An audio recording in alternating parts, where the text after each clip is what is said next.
This is the first time that Ingaï has taken his grandson Abderahim along with him to introduce him to the life of a camel breeder. Up to now, the boy only looked after the goats on his own, while a few kilometers away, his mother and his sisters gathered wild grains. He is now old enough to travel with the men and the camels. Ingaï and his grandson have just spent 10 months in the Great Plains of the Morcha. It's June, the height of the dry season, although it hasn't rained here for almost a year. The ponds have evaporated and the pasture land is barren. The animals are thirsty, and it's time for Ingaï and his camels to head up the Sahara to the Ennedi massif, a veritable water tower with large ponds called guelta, shaded by the rocks. They will provide enough water for the camels until the next rains in July.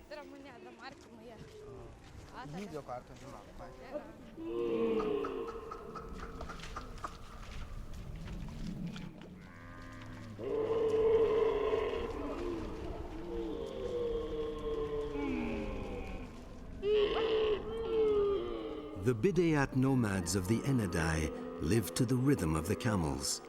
In order to find pasture land and water, they have to be constantly on the move. The camels are the only wealth the nomads possess. A man is measured by the number of animals he owns. That is why the Bidayat almost never kill one. Camels are above all used for trading. They make up the largest part of a bride's dowry. Abderahim will need a great many camels to marry a pretty girl, a chief's daughter, or the daughter of a rich merchant.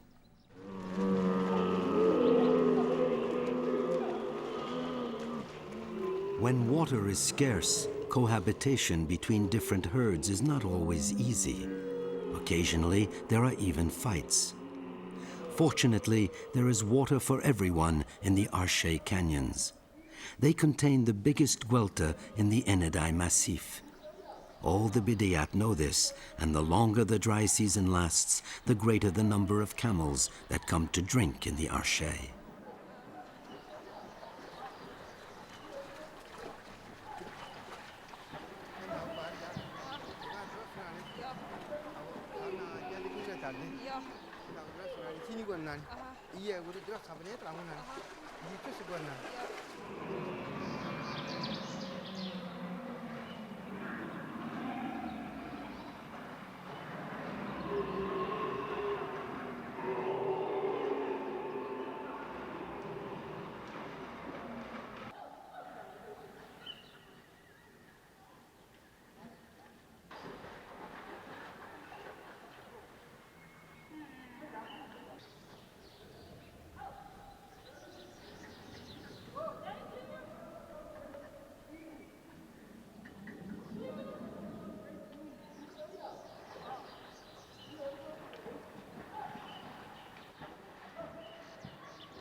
Four 4,000 years ago, the men of the Ennedi left a great number of red and white paintings on the rocks.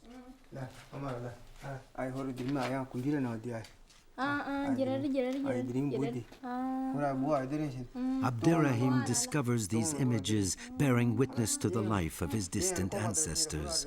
At that time, instead of camels, they had large herds of cows, animals which would find it hard to survive here today.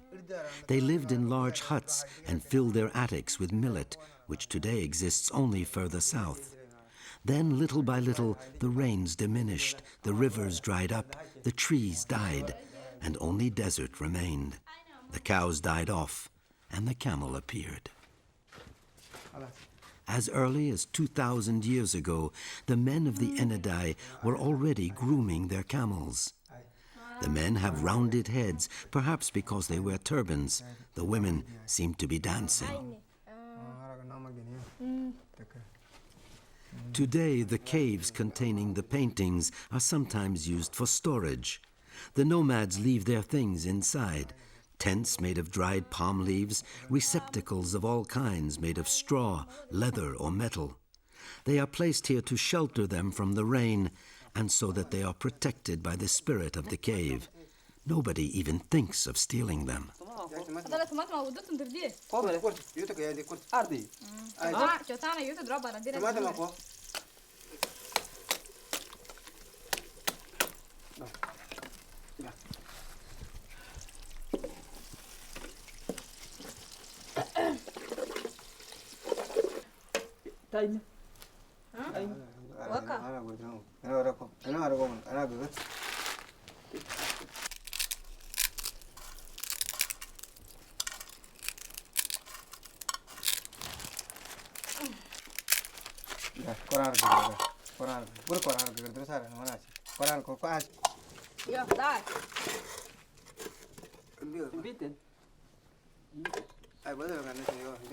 It's lunchtime.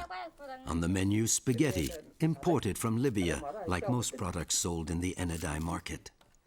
The Libyan border is very near here, and northern Chad was occupied by Colonel Gaddafi's troops for several years. Then, Chadian soldiers managed to push the invaders back. The Bidiyat were on the front lines. Their ancestors seem to have been warriors as well, according to the paintings. They left for battle on horseback and undoubtedly returned with the animals they captured from the enemy.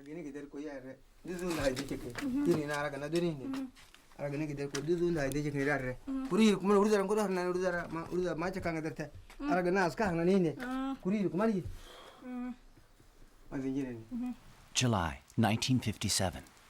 In the desert-like plain of southern Ennedi, the wells are dry and the grazing land is bare. My guides reassure me. They know lots of watering spots hidden in the rocks of this massif, which is the size of Switzerland. We'll find all the water we need at the edge of the massif, in the Arche canyons. August 3rd. I reached the Arche canyons. There are large guela fed by springs and saved from evaporation by the shade of the sandstone cliffs, rising to 200 meters. This great quantity of water has perhaps enabled the survival of rare species of plants or animals. While my guide set up camp, I climbed the cliff. From the top, I can see all the canyons.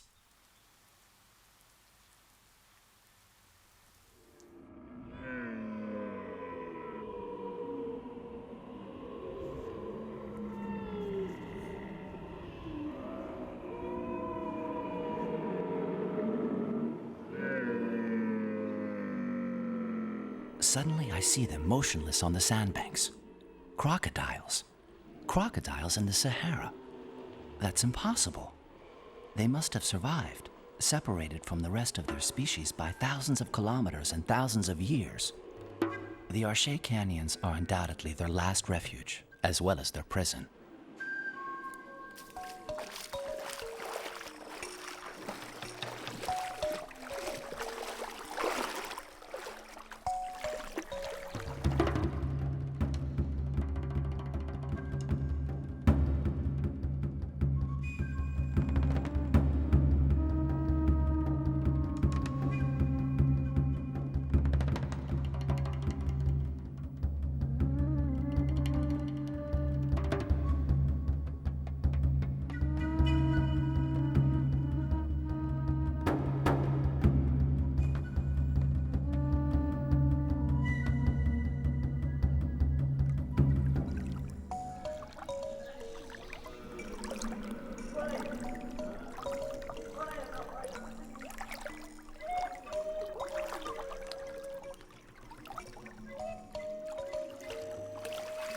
The water in the Guelta has been soiled by camel excrement.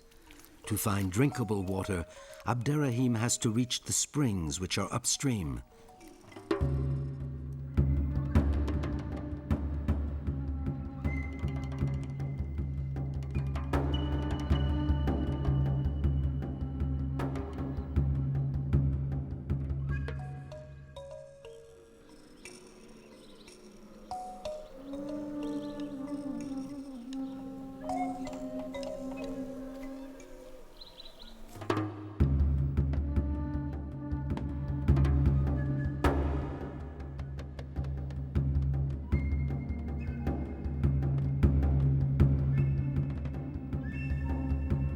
Like Hubert Gillet 50 years earlier, Abderahim has to go through the dark water. Ingaï has told him to be careful. One never knows with crocodiles.